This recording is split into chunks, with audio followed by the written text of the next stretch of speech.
want to give you guys a campground tour of Campbell Cove. We just made it here. This is our first time here. We want to show you some really unique things that they have going on here. So if you are in the market for something different and you want to come to the Hocking Hills area, this is the place for you. So we're right up at the entrance where you would pull in, and a nice wide little turnaround if need be is right here. And we just pulled up here, checked in, and then we did a loop all the way around and then headed down that way. And we'll show you our campsite here in a little bit. So what we want to do is we want to show you a handful of our favorite sites, and then also show you some little special things that they have going on here. Like, how about we go to the store first? Okay, we'll go to the store first. Because it's on the way. Yeah, and then I'm going to ask the ladies how many campsites they actually have here. So we'll give you guys a little bit more of those. There's cabins to rent, there's tent sites, there's pull-throughs, there's back ends, so there's a little bit of everything.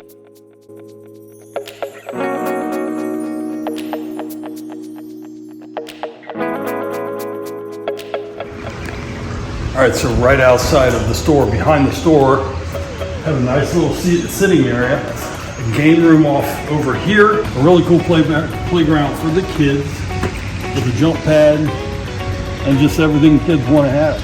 And right out there in the distance, you can see Lake Logan State Park, which is actually, this is the part of the dam, this end of the lake. So, all right, let's jump over and check out a couple of these campsites. But Mike, do you want to share with them about this worm burner and what exactly it is? And all right, so what they do have is called Worm Burner Park Golf. They have an 18-hole course where it's kind of a mix between croquet and golf. You get a golf, looks like a driver, oversized driver, and a ball like a racquetball size, but it's hard. And you just whack it around, try to get it in the hole. Really cool.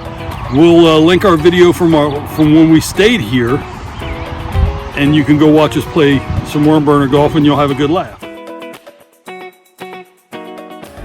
We brought you guys over to one of the pull-through sites. This is on the upper level, and I think most of the sites around here are full hookup, so water, electric, sewer, and none of the sites are paved except for the pad that your patio's on. These here also have some grills. We don't have that on our... All right, so that is a pull through. There's a handful of those. There's about a total of 150 campsites here, and maybe close to 50-ish sites are actually tent sites. Their tent sites are kind of on both sides. We'll show you our side because they're easier to look at. Some back here. And then on this upper part right here, you'll see some of these back ends. These would be kind of the ones I would recommend if you're looking for a campsite, unless you really want to pull through. Why do you recommend these? The view. These views are really nice. And we'll pop around this truck, and you'll see what we mean. Yeah. And right there's the lake. So you have this upper level, then you'll have a lower level, and then you'll have another lower level, which is the tent sites in the lake. Before we head down to the lower part, I'm going to take you guys into the bathhouse that is locked at a certain time at night. You'll have to have a keypad number to get in here. But let me show you what one of these looks like. So almost just like a really nice shower. Really nice bathroom. So that's what a bathroom looks like. This would be a dump station if you did not get one. This would be a dump station as you're leaving, right here by the office. Looks like there's some water there. It's been raining a lot.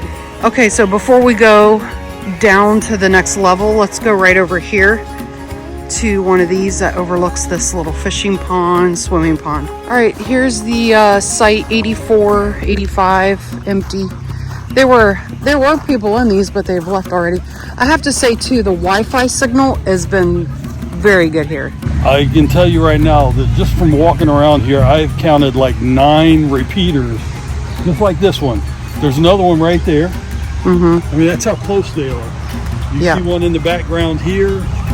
Yeah. But they're all over the park. The Wi-Fi is fantastic in this park. This place also has seasonal sites. They're all kind of over in this section. On the other side of the trees. They kind of keep them separated. They are separate. It's nice that they're separated because when you drive through, you can tell they're seasonal. There's not a ton of rules on that side of things. Sometimes when you go through these campgrounds that do have seasonals, they're not the best representation of the place. Yeah. But we are saving the coolest thing for last, right? We're not going to go over there. Of course we are. Okay, the best one for last. I'm not sure what the coolest thing is, but we're saving it. Okay. All right. Next set. So this would be cool. Like, look at this. If you had this campsite, sorry, I'm jumping back in here. If you had this campsite, this would be really nice that you got to overlook this pond. So these wouldn't be bad sites through here at all. We're camped over here. We'll get over there in a minute. Not too many places have golf cart rentals, but this place does. I think it's like $65 a day for a golf cart rental. Or you can bring your own. We're heading down to the middle section here.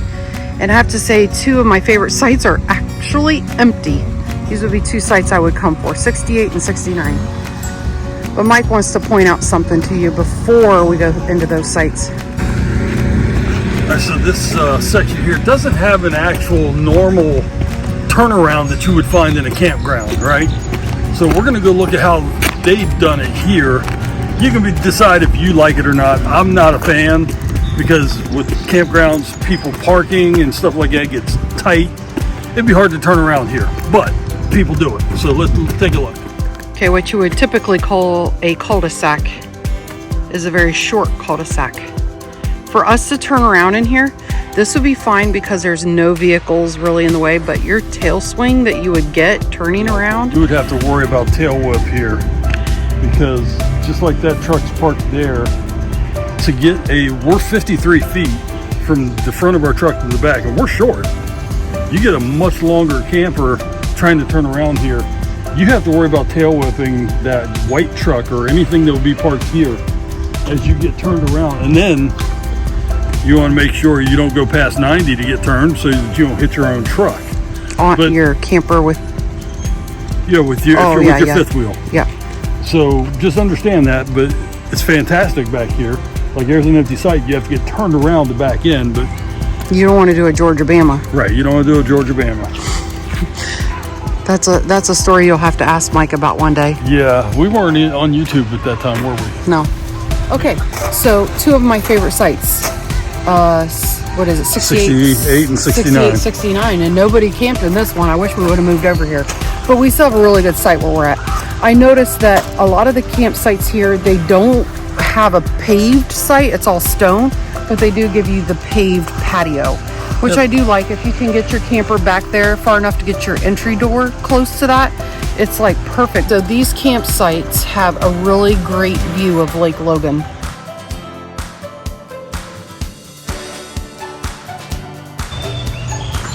They got a really pretty little pond down here too. There's a little trail that you can get to it. And then this will give you a nice example that this is a tent site area, and then right over here is another tent site area. It's just very spread out. It's really nice how it's spread out the way it is. And down by these tent sites, Back in there. down by these tent sites, and I'm not sure over here, I'm going to assume so, there's little boat docks. You can rent kayaks here and jump out, or bring your own kayaks and jump out on that lake. Me and Mike just made a comment about 2.5 miles an hour. I think we can walk faster than that. All right, check out these beautiful little cabins they rent here. I think there's like 5 of them. 9. Oh, 9 total cabins. 9 total cabins. So there's like 5 here and there's somewhere else. 4 somewhere else. I've seen them somewhere else. I just don't remember where. Yeah, and the nice thing is like right by there is another shower house, bathroom area. Oh, and there's one up there too. So right up there is where it starts the seasonal stuff, but everything else that you guys have seen so far has been separate, and those would be probably just your regular nightly stays. And I noticed too on the same property down over here they have little houses that you could actually rent. So I think they're They have like tiny homes as well. Other than the cabins, they got a couple tiny homes. So there is just something for everybody here. All right, so this is where we've been for the weekend. We're at site 41.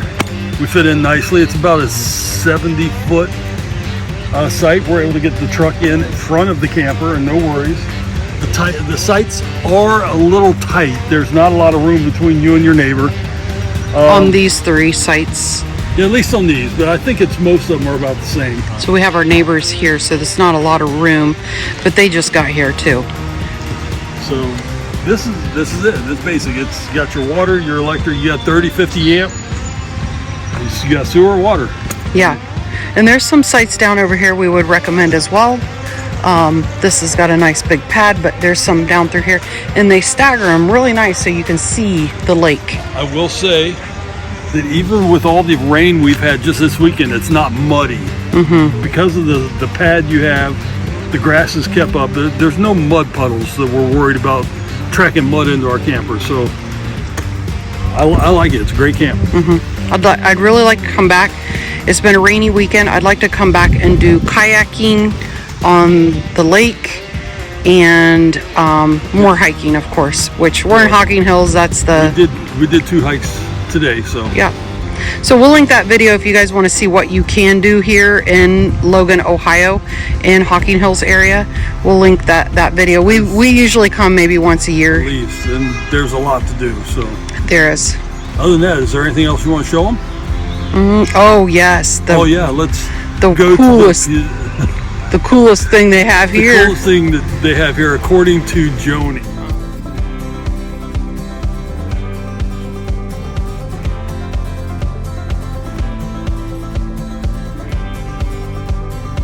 All right, guys. This is the coolest thing I think that a campground can have is a camper that's also a coffee shop. So But hey, they have coffee on site, and it's a walk. So you can walk from your campsite up to this place. We did ask the people, is this actually part of the campground? No, it isn't. It's on the campground property, but it's owned by a different company. So Oasis is actually who owns it. They rent the property from them. And then they have this camper here, so it kind of gives you that campground vibe, but it's all within the campground. So you can just walk out to it, get your coffee, and walk back to your campsite. That's it, guys. If you want to see what we actually did while we were in Hocking Hills and you want to see the worm burner and all that, like Mike said earlier, we're going to link that video so you guys can jump over and watch that right after this. And happy glamping.